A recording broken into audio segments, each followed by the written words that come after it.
What are you guys looking to adjust, tweak, fix, improve on related to your digital marketing in the new year? Just give me an idea. Is it more leads? Is it that you need your marketing to get refreshed because your website's outdated? Is it emails that you don't get sent out to clients that you'd like help writing? I think that if you're here to either get an online marketing refresh, to generate more leads, just to get help, you're in the right place. And we'll get into, I think, 5 really good, smart, effective tactics. 1 hour is not enough time to kind of maybe give you actionable, like, you're going to leave with the plan and just push go tomorrow.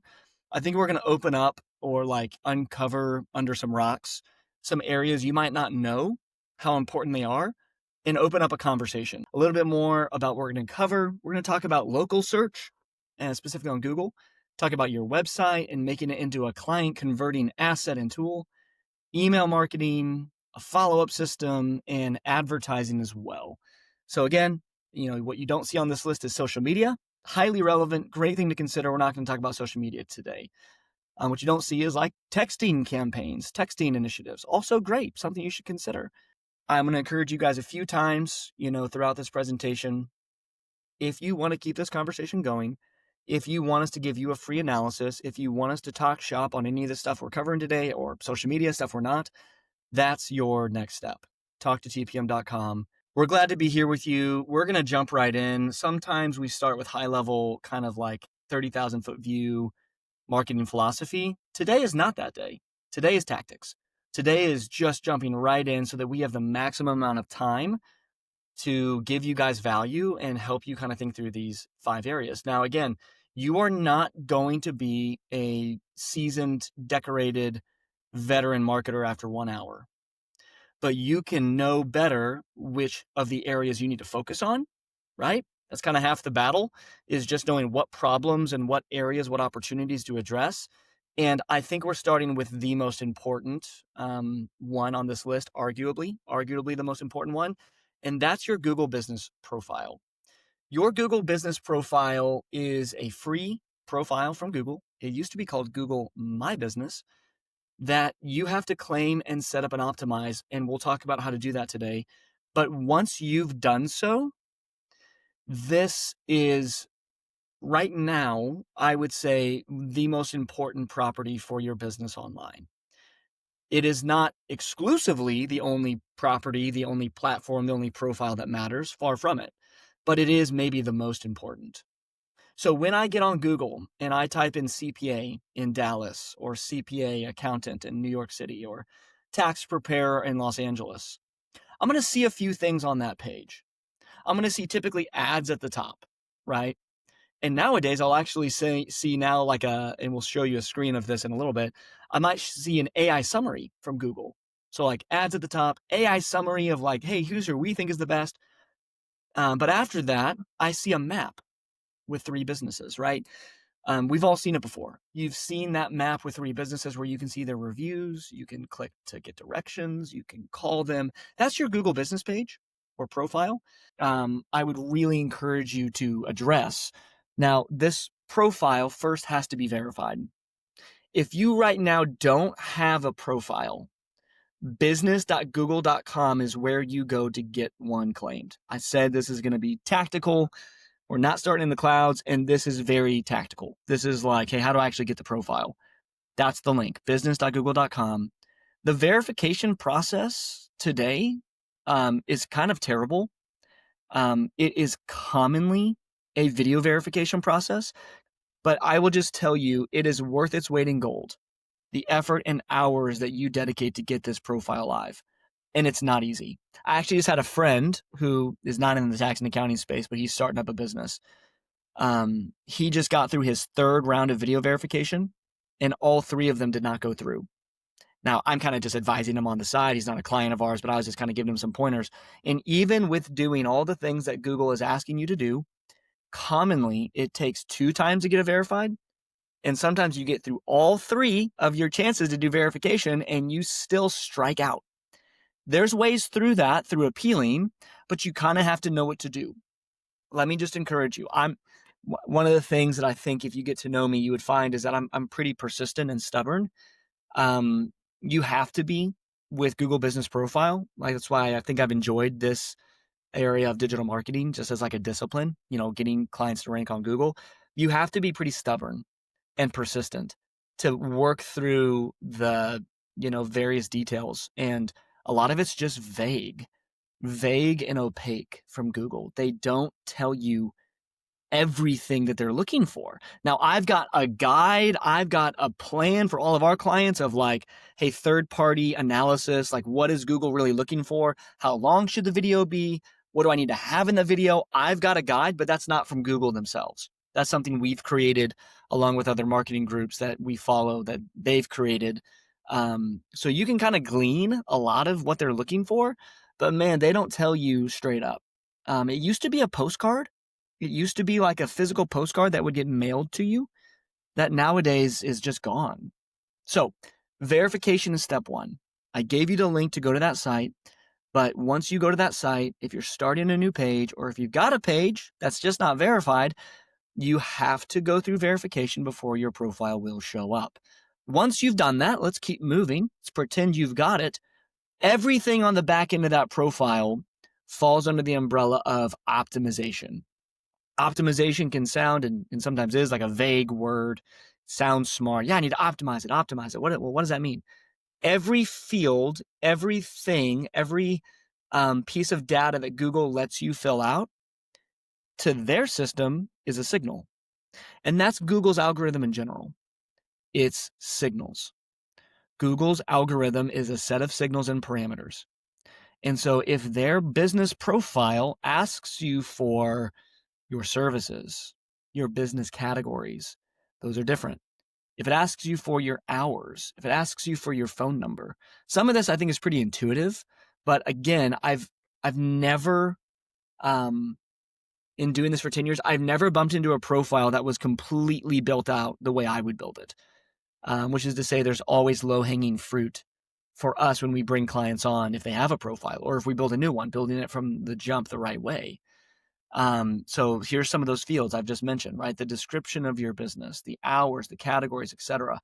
Your business needs to have all of this and more in order to make Google happy. Now, Google's algorithm also will involve your website. We'll talk about website here today, but to rank in that map section, so you see on the left-hand side, here's a Google business page for someone that is a bookkeeper. That's the page that shows up in the map. Beneath the ads, and now beneath the AI summary, this is the first place for free you can rank, right? You can rank in this map section for free. You can also pay to rank there. We'll talk about ads at the end of our presentation today. You want to angle towards having your business, your profile for Google rank on the top 3 for every relevant search term that someone might search.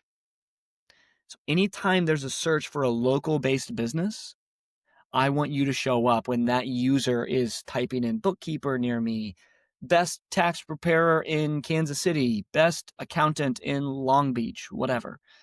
And some of that is controlled by the back end of this page.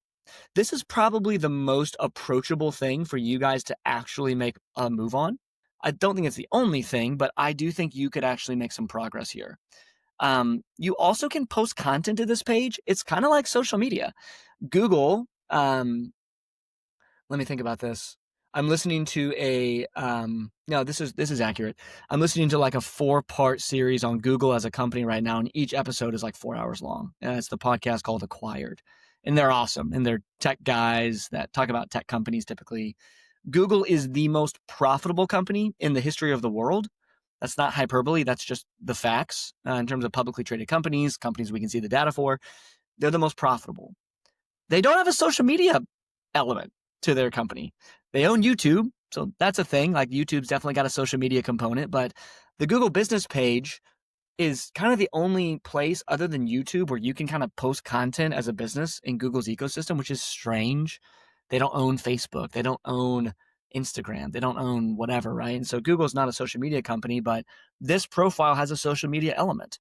And is this another factor that if you post regularly to Google, will it help you rank higher? Yes. Will any of these posts, that you put up change your business overnight? No. It's about consistency. Consistency in algorithmically checking the boxes that Google wants is the name of the game. And another massive factor is reviews. You have to get reviews to this page. More than your Yelp page, more than your Facebook page, more than just testimonials you put on your website. You need people to post real, genuine feedback, hopefully more than just a 5-star rating, but including really strong comments. Because when you rank in the top 3, so we're looking at the top 3 now for a search, and I'm showing you these 3 businesses. These 3 businesses they're outside Boston, in Worcester, Massachusetts. They're all in the top 3. So that's a great start. But which one are you going to choose if you're a consumer? Well, you're going to choose the one with 342 reviews, by and large, compared to the second profile that has 1 review, or the third that has 3. So reviews is algorithmically significant, but also is very significant for your consumer behavior, your customer behavior.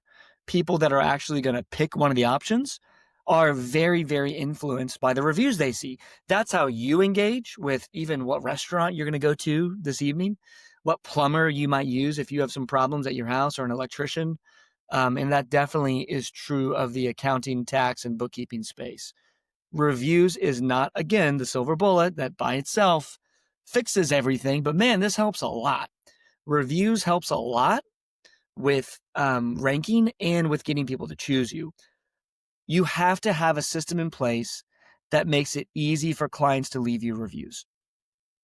End of the year, tax season, busy season, whatever season you find yourself in, when you're engaging with clients, in a more frequent, you're more getting documents and getting deliverables, getting production done for your clients. That's the time to follow up and say, hey, love having you as a client. Could you please leave me a review, and then follow up? Noah, let me let you come on, because I know you harp on reviews a lot as an account manager, and also in the sales process for clients that come on to us. What would you say about reviews? And then we'll go to the second tactic. So here's my favorite analogy.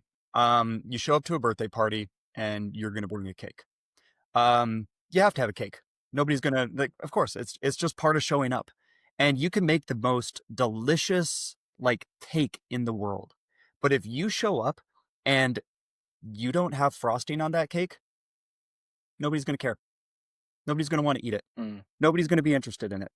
And it's not because the cake itself isn't built correctly. I'm sure the cake is delicious and you use the right amount of eggs and the right amount of flour and blah, blah, blah. And it was your great grandmother's recipe and it was the greatest thing ever. But literally nobody's going to care if you don't put frosting on it and you don't decorate it.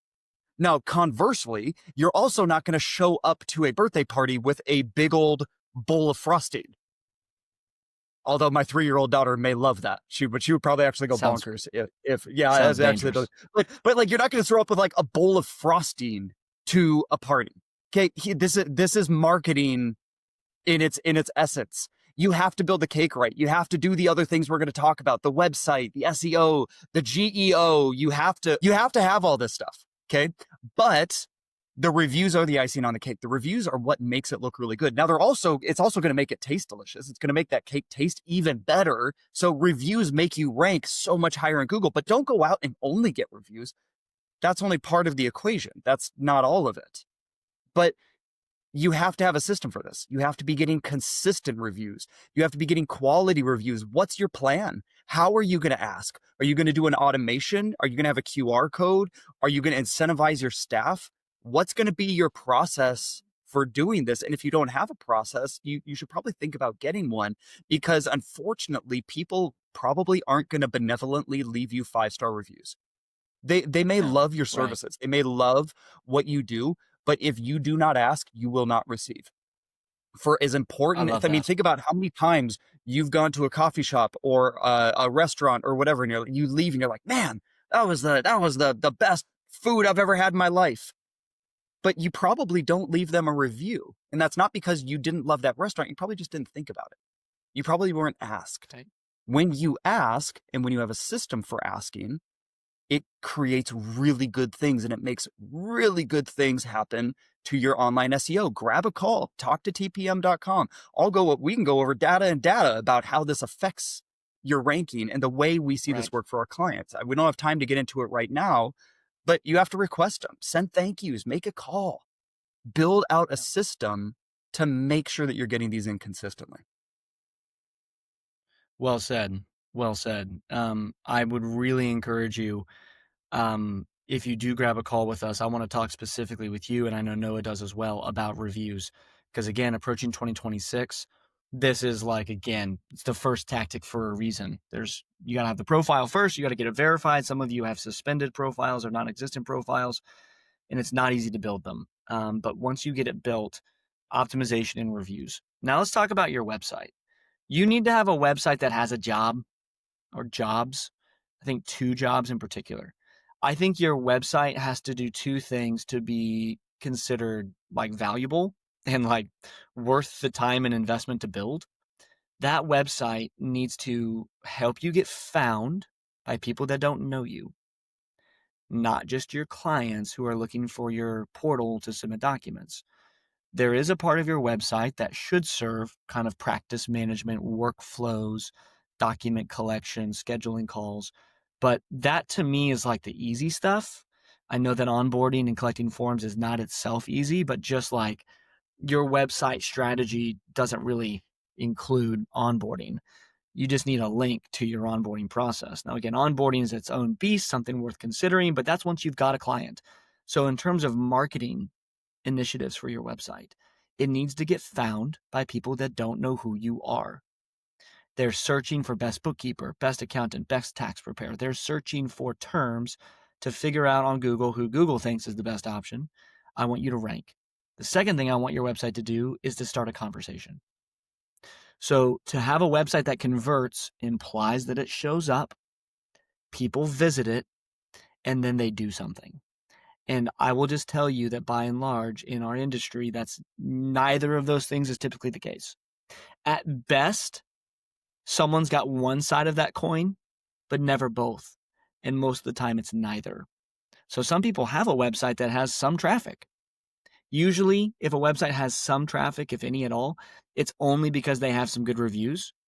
So people will click their website from their Google business page, and you do get some traffic from that. That's great. But then they don't have conversion. Some people really think about conversion and are like, I have this great sales calendar with this onboarding intake sequence, and I'm going to pre-qualify my leads and send them like a free resource. We're going to start on the right foot, and no one finds the site to engage.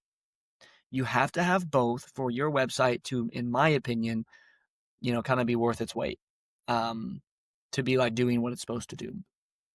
So here's an example of what I think your website should have when people visit it. We'll talk about the back end for like getting a rank, but just to start, I think a lot of people have like a free discovery call nowadays. That's the most common thing that the website, kind of conversion mechanism is built around. Like, click to get a call, 30-minute session. When you start to get traffic to your site, when you solve that problem, what you don't want is your calendar filled up with a bunch of unqualified leads. You don't want that. You think you want that when you don't have leads, but once you start getting leads and you start getting bad leads, you quickly realize like, oh my God, I need to screen these people. So here's the best practice.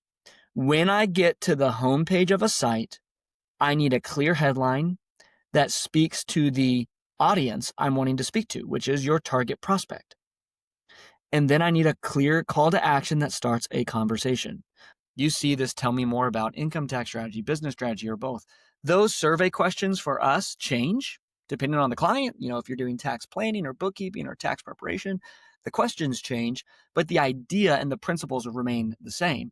That before someone gets on your calendar, we want to pre-qualify them. This survey, this questionnaire, isn't like an intake form.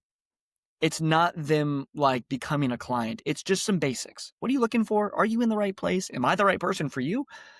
So like just a couple of questions, not a ton. It's not like a quiz. It's not like in depth, but you can build logic into this survey, or at least you can with our system, to say, if they don't answer in the way that I want, if their business isn't big enough in terms of revenue or employee size or services they're looking for, then maybe I just send them a thank you email and not my calendar, right? So once you get traffic, you want to grab people by the hand and be relational, but you also want to protect your time.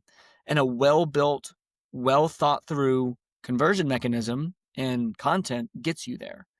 So here's 3 big things, some of which I've already hit on. I've kind of hit on point number 3, optimize for engagement, but a couple other things to consider. Not all websites, just by virtue of having one, are equal. Performance is not looks in websites. Let me say that differently. Your photos, the aesthetic, the design, being a good website designer is different than building a site that's powerful. You can build a powerful website that looks terrible. You can also have both. You can have a good looking website that also ranks well and converts well. You can have both. But I would take an ugly site that gets traffic versus one that looks great and does not. And so the power of a website is really kind of 2 places. It's the back end of the site and it's your content.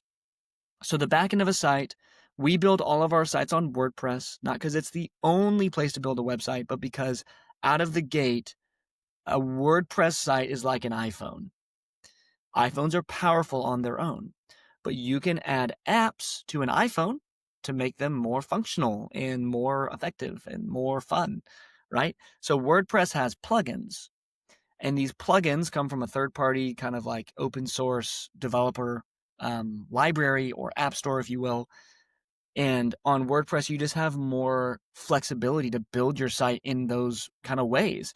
Whereas if you built your site on Squarespace or Wix or with, let's let them remain unnamed, because I don't want to pick on our competitors. That's not what I'm here to do.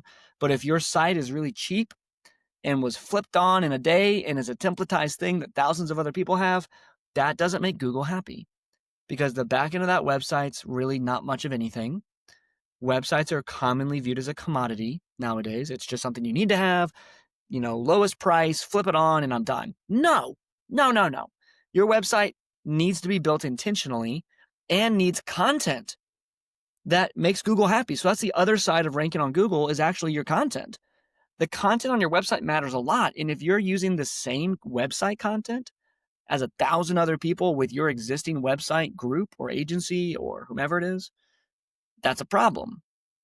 I've already talked about optimizing for engagement, but let's talk about content a little more.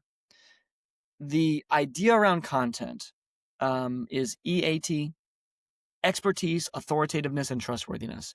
This is an acronym to understand how to write content. So duplicated boilerplate content doesn't make Google happy because it's not communicating expertise, authority, or trust. Google is evaluating the entire internet and every website against these parameters, just at a high level. Obviously, it's a lot more complicated. If you actually looked at the code or Google's algorithm, it's a dynamically built multi-billion-dollar asset, right? But the big idea is Google is trying to figure out who the heck knows what they're talking about related to taxes and bookkeeping and accounting. And they can figure that out based on what your content has or doesn't have. And not only that, but how many of you are thinking about AI? Well, there's a few places that AI kind of finds itself being relevant related to your website. So even more than your Google business page, but your Google business page and your reviews relate to how you show up in ChatGPT or AI summaries as well. But your content is very important for whether or not you're going to show up in a Google AI summary or in a ChatGPT thread. So here's a Google AI summary. You can see down below the sponsored results. Those are the ads. And then beneath that would be the map with 3 businesses, right? So the Google business page we've talked about. But here's this new thing that shows up, who's the best CPA in Kansas City? There is no single best CPA in Kansas City, as the ideal choice depends on your specific needs, but Marks Nelson CPA and CBiz MHM are frequently mentioned as top business firms, while All American Tax and so on and so forth, right? Getting ranked there is not a given. It's based on the content of your site. And are more people stopping at this AI summary and actually not looking at the website links below or the Google links below? They're looking for the shortcut. That's what AI is all about. Give me the shortcut, ChatGPT. Give me the shortcut AI summary. And the answer is, some clicks are not actually flowing through to the site because people just see who the summary says is the best option right here. Same with ChatGPT. Who's the best accountant in Kansas City turned up this result. One highly regarded option is Reuben Brown LLP. Here's a breakdown of why they stand out. And everything below is stuff from their website and awards they've won and their location. It's all stuff pulled from their site. So them talking about their own accolades or some other rating service. Your website is very important in the age of AI. Okay, so your website and your Google page both matter to AI, but specifically your content. So I went a little long on this. We've got to keep moving. If you want to talk more about either your website or AI or how to rank on Google in general, and just to be clear, let me go back here. Point number 3 here is really important. A great group called SEMrush is predicting that AI could overtake traditional search, but that's by 2028. By and large, Google search is still dominant. But I do think if you're trying to build 2026 marketing plan, knowing that in the next 3 years, we could see AI search start to take over, I think you need to address it. I think you have to address it. Okay, relational emails. Let's get there. And Noah, I'll pull you in here too. But here's some basics about email marketing. And I'm gonna go to the clouds for a second. I know I said I'd be completely tactical, but here I gave a presentation on this recently. Email kind of just as a specific service and a specific idea and tactic. There's a few things still rattling in my brain from that presentation. And one is that most accountants and tax professionals don't fully appreciate the space in their clients' brains that they occupy. You are an expert to them. And you are an expert, but I need a better word. You are a safe harbor. You are the one who distills and deals with what is to them a terrifying and scary thing. Taxes, accounting, bookkeeping. Hardly anyone gets into business or thinks about their taxes with joy. It's just not the case. It's dread. It's fear. It's anxiety. I don't want to get audited. Am I doing things right? And there's obviously plenty of people that don't really think that much about it and then get slapped or hear a story and get scared. And so what does email marketing accomplish? Email marketing, if done right, helps you position yourself as an authority, not just a producer. If all you do is collect documents from your clients once or twice a year or quarterly and do a little check-in or send the stuff when it's done, if that's all you do, then I do think there should be some fear in the coming years about AI's ability to replace you. But if you are moving towards being a quote unquote advisor, which to me, whatever advisory as a service might mean to you, tax planning, CFO services, higher level accounting, whatever, I kind of don't care about that. I kind of care about the advisory part being the relational side of advisory. You are advising them. You are giving them good ideas. You are giving them updates. You are helping them know. I would say that if you do email marketing well, it builds more trust than anything else you'll do with your existing clients. It prevents them from quitting your services and going elsewhere. It keeps them engaged, and you are not selling your services every week. You are giving them updates. You're writing authoritative strategy notes. This is what we do for our clients. And we write relationally with a one-to-one voice. We add real value with timely information, and we're consistent. The data suggests that you could actually send emails more than this, but we write new emails for our clients to send weekly. They can edit and tweak those emails. We do not send them without their approval, but this is the secret weapon. So I might have said that Google Business Profile and your website are like, hey, the first 2 taxes kind of can't miss things. And that's true. But email marketing is commonly the thing that people are most surprised by in terms of results. When you do this well, you can price raise and have less fear that people will vanish because they will, in their mind, love and enjoy legitimately. We've heard this from clients that have done price raising. They will love and enjoy your weekly emails so much that it gives you more leverage to, again, raise your rates, which we all want to do, but we're all afraid of doing because what happens if I push too hard and there's a cheaper shop down the street? Well, if you're moving to be an advisor and trying to hit on other things than just getting their W-2 done and turned in and filed, if you're doing more than that and connecting with them more, they want you to occupy that space. They want you to be the expert, and it just takes time to do this. So I think you guys could write weekly emails, but just know it takes obviously a lot of intentionality to write the content. And of course, the delivery system to make sure that you don't hit everyone's spam inbox or whatever. Like, this is an art and a science, right? It's both. And this is something we do for our clients that they find is really appreciative, or they really appreciate. Here's an example of our emails. If you want this or the slides, this is an older email, but this is just an idea of kind of how we write and why in this, I think email we're talking about tax planning, if I'm not mistaken. It's long form content. And the open rates, guys, some of our recent emails have averaged over 50% open rate for clients and prospects. So we're sending it to both for our clients, their customers and their prospects. Over a 50% open rate. Commonly, people have 500 to 1,000 people on their list, sometimes less, sometimes more. But this isn't just like 10 people and 5 of them open. No, this is hundreds and thousands of people across hundreds of clients. And we've done this for 15 years. Email, when done well, gets high open rates, builds rapport, builds trust, and is the one platform that I think most people are surprised by. Oh, look, we've got some open rates. Look at that. This was sent on October 7th. This was sent on October 6th on the left and right. Open rate, 70% for one of our clients. Here's another one on the right. That's 56%. That's awesome. That's showing, both desire to consume the content and understand kind of what's going on, and also like a high level of trust. Those level of open rates, which we consistently get, are not easy to get. Let's keep moving. Noah, before I go to building a follow-up system, what would you add about email marketing?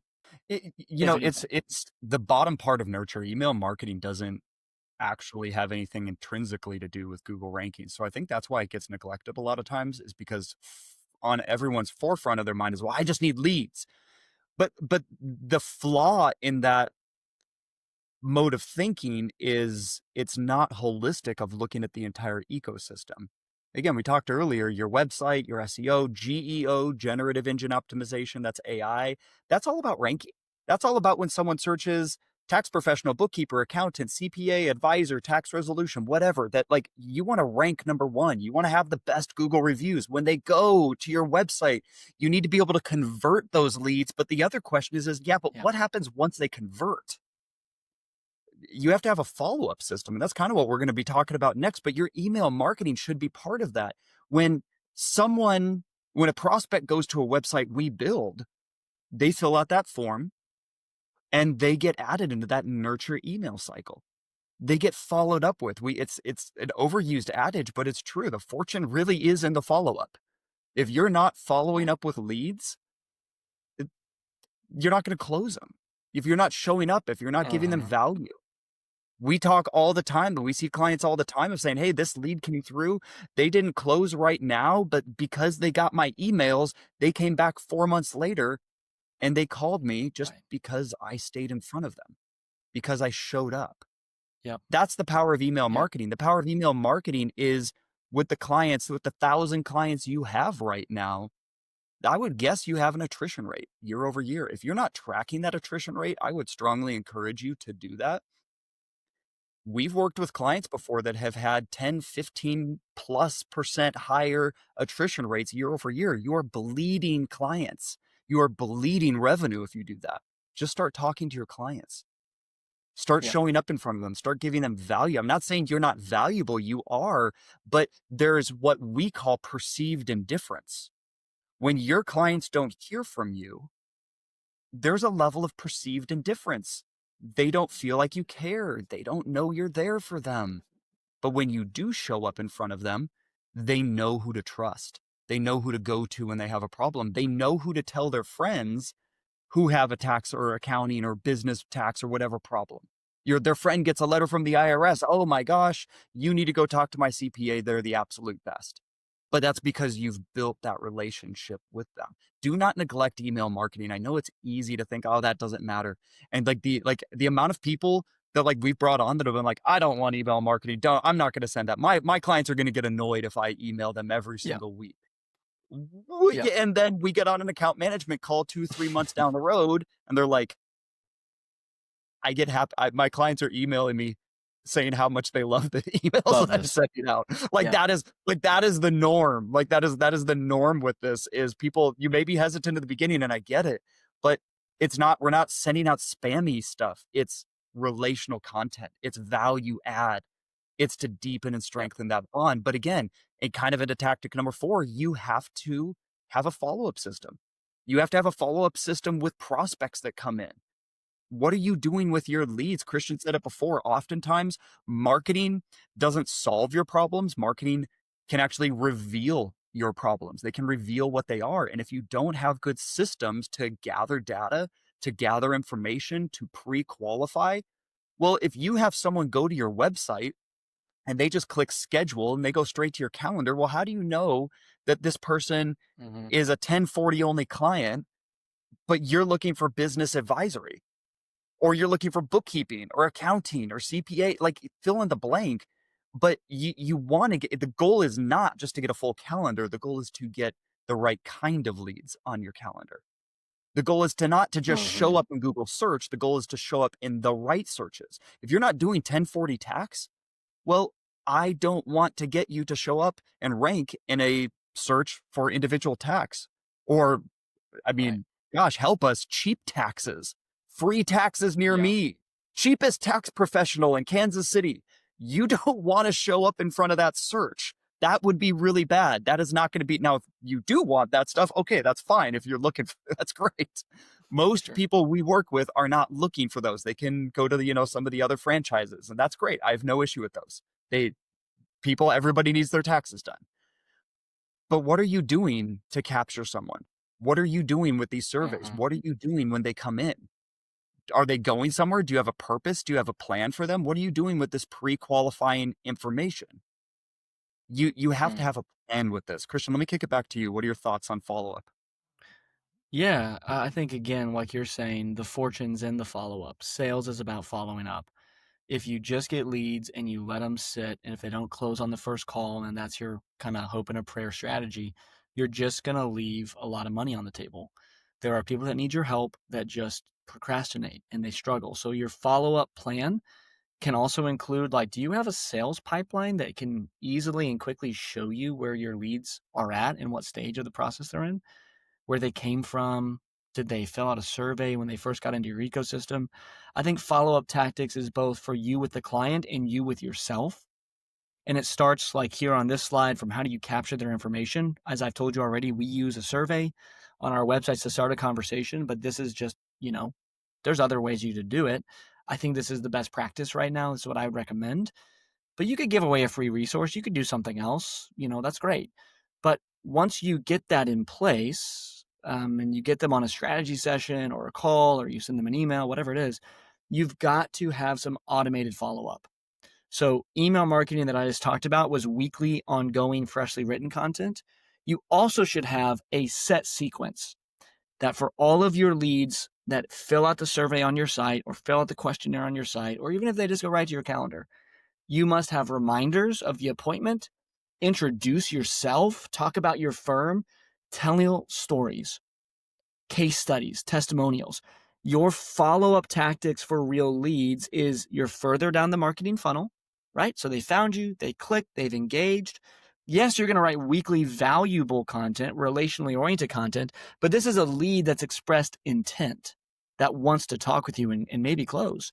You need to write a set automated email campaign once you collect their information that, again, introduces you. What are you going to cover on the call? How do you help people? What's your mission? What's your vision? What are the stories that matter? You want to build trust and rapport before they get to that meeting. And then when they leave that meeting, you got to get your anchor proposal out and get your follow ups from the meeting. So, following up before the meeting and after. So, they've scheduled. I've got my my like indoctrination sequence.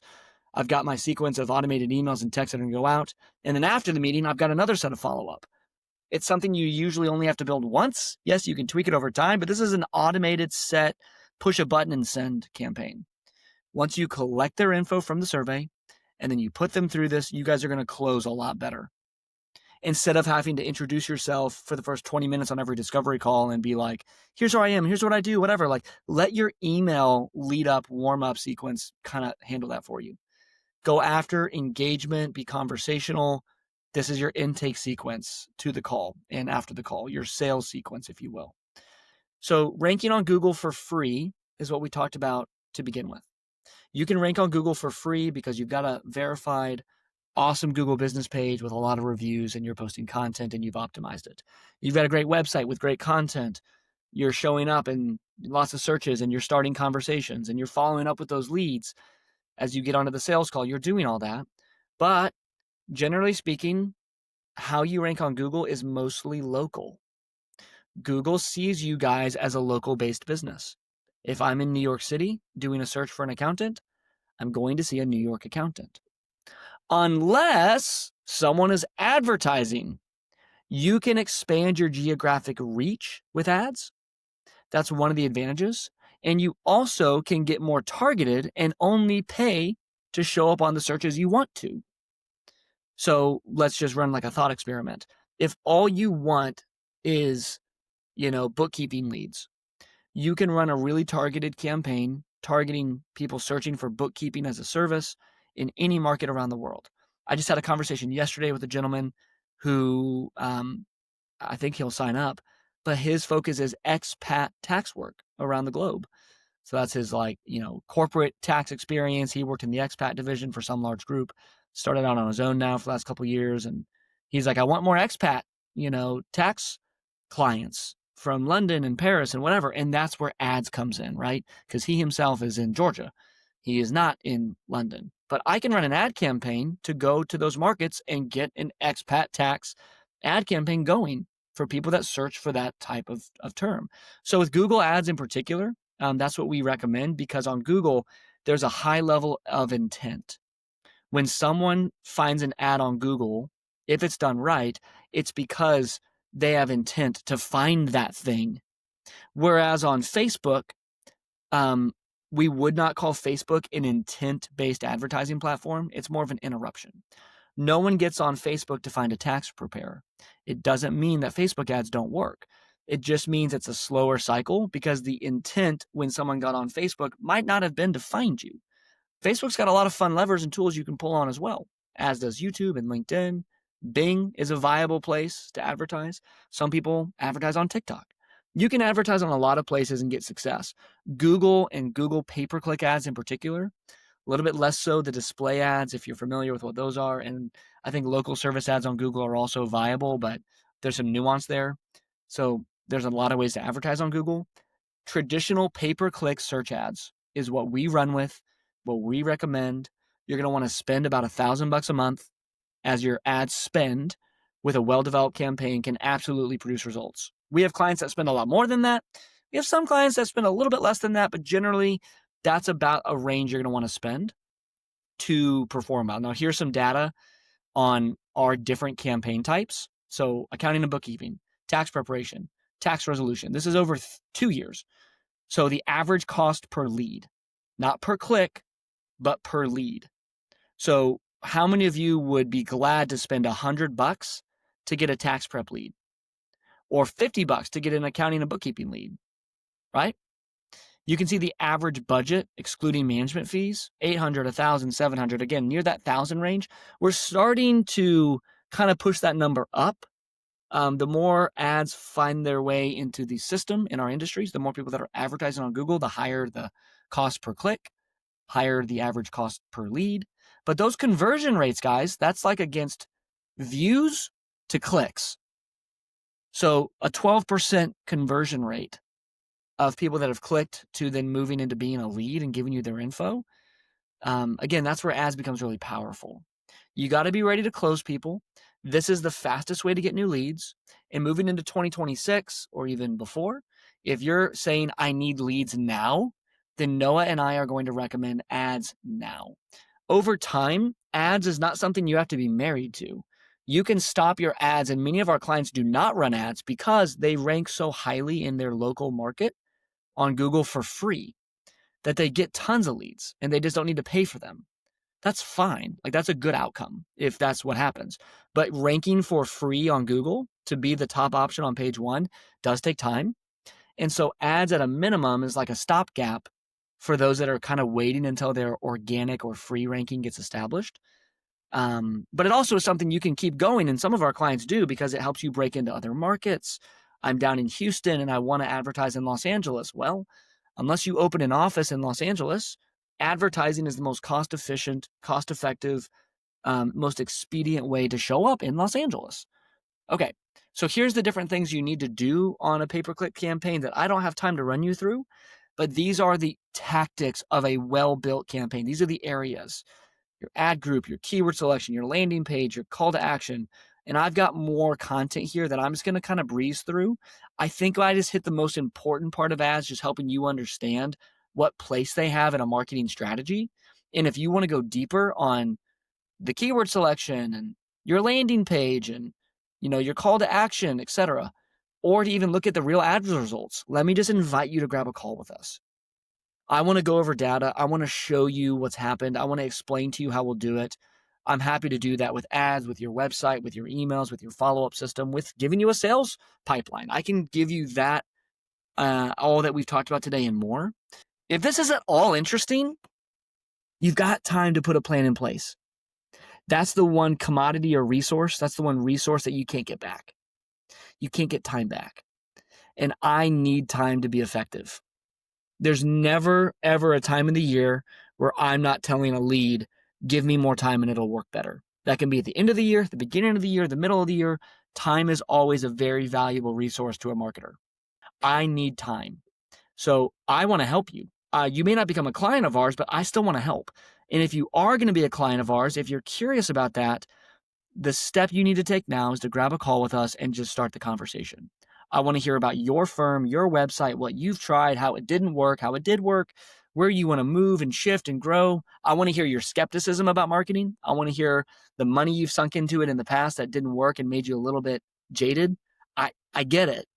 Or you're fearful because you've never done it and it's like, oh my God, this is scary. I want to help you guys be equipped. I care about in our industry teaching and training. I'm not a heavy-handed sales guy. We just want to serve. So for some of you, you do need our help. And I just need you to grab a call with us.